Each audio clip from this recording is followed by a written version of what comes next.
Hello and welcome to my little home studio here. I want to record a series of podcasts on starting new congregations, which has been a hot topic in the church now for many years. Well, over the last generation, ever since the United Methodist Church woke up to the fact that it was dying, we have been trying to start new churches and pioneer good methods for doing so. And we've had some successes. We've started a fair number of new churches, and many of them are thriving. But the denomination has still declined in numbers rapidly, and I'm not sure that all the new metropolitan regional churches we've founded, or mega churches as they're sometimes called when they get past a certain size, I'm not sure those can be the salvation of the denomination. And of course, in the last few years, particularly in the fallout from our contentious special general conference in 2019, it has been clear that there's going to be a separation in United Methodism, and the traditionalists, as we sometimes call them, are many of them going to leave, and there's going to be a new denomination formed called the Global Methodist Church. And that's going to take a lot of the people who have an evangelical or an orthodox theology and many of these mega churches, and they're going to go over there and join with churches and conferences in Africa, in Eastern Europe, and maybe the Philippines, and they're going to start a new denomination. And their first priority, they say, is to grow again, to start new congregations. So starting new churches is a big topic for everybody. And when you think about how we start churches today, it's a kind of a peculiar thing. Nowadays, in order to start a brand new congregation, we start with a highly trained pastor, someone with a theological education that costs a lot to acquire, someone who's got all the credentials, someone who's ordained, fully ordained, full member of the conference, and we research a situation in which we think we can plant a new church, and we parachute that person in. We give that person lots of training prior to that, and as soon as that person is appointed and gets a salary to start gathering that church, time is of the essence, because a highly trained pastor with the full boat of credentials requires a salary, maybe a minimum salary at first, but that's less than a fully trained pastor can command in an established church. And that pastor needs benefits and a place to live. And all these costs can only be borne temporarily by the conference or whatever sending agency is putting that person there.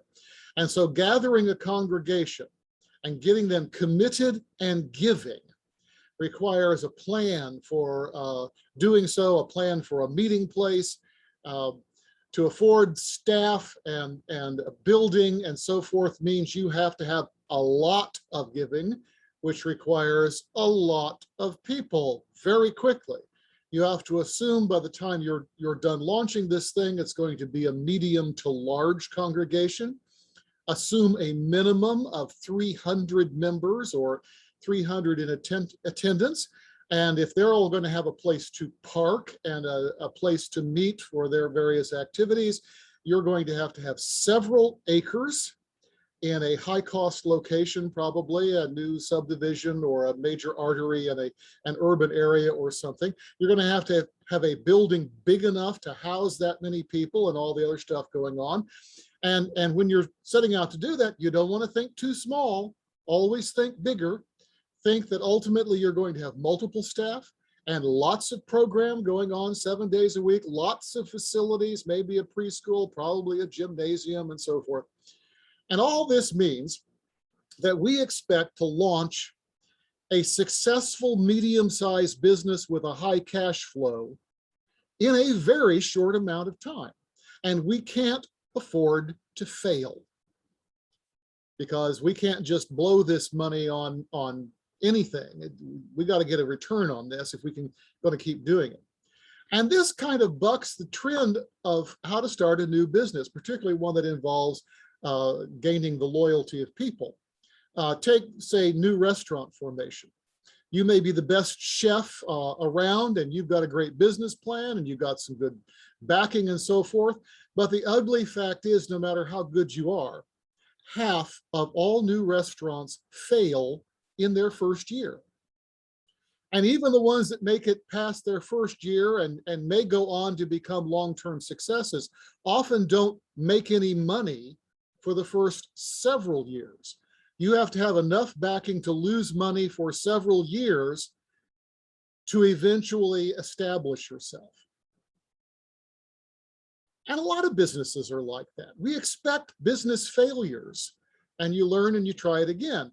But if you're in the church situation where we can't just have a gigantic belly flop every year, we have to have a good return on our investment so we can make the next one, is the upshot of all this is that we don't start very many new congregations, because we have to have the big, glossy, high-powered success pretty much guaranteed. And those opportunities are few and far between. We see lots of these large congregations popping up around the country, but no matter how many we see, they're still a drop in the bucket if you're going to talk about seriously raising the number of people attending church in this society. And there are other problems with this model of congregation as well. Oftentimes loyalty doesn't run very deep. There may be a lot more transfer growth as opposed to confessions of faith. It may conserve the church growing base, but it doesn't necessarily penetrate the culture and see the unchurched come to pledge their loyalty to Jesus. And in a large church, lots of people can get lost in the crowd. So we're always going to need the small to middle-sized church. But in terms of starting new churches, we don't know how to start them anymore. This is the model we know how to do. Even if we once started lots of other kinds of congregations, we don't dare now, not if we want to staff them with full-time pastors with the full boat of credentials and all the rest of this stuff. Yet we say we need to be in the church planting business again. So what do?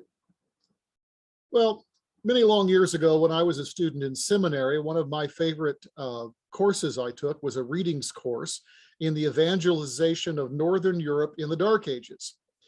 And this is a very unstudied period in church history. Not many people are interested in it, but it was in fact the greatest expansion of Christianity in the history of the church until the late 20th century, when church growth really kicked off in Africa. Not only that, but the succeeding period from about 800 to 1200 is the most formative time for the planting of new congregations that we've seen until the end of the 20th century, with honorable mention going to the Second Great Awakening and so forth, that we know a lot more about. And I've read widely and deeply in the history of church life in other eras too. And what I know is that planting the sure to succeed megachurch is not the only way to start a new church. It's been done other ways. And so this series of videos is going to take us through the history of the church from its very beginnings to see how it grew and how it planted new congregations in each era of its existence. And I hope we'll find some other models that we can still use in addition to the one that we are counting on so much for right now. And so I hope you'll join me next time when we take a dive into the New Testament church, the church of the first century, and how they started new congregations.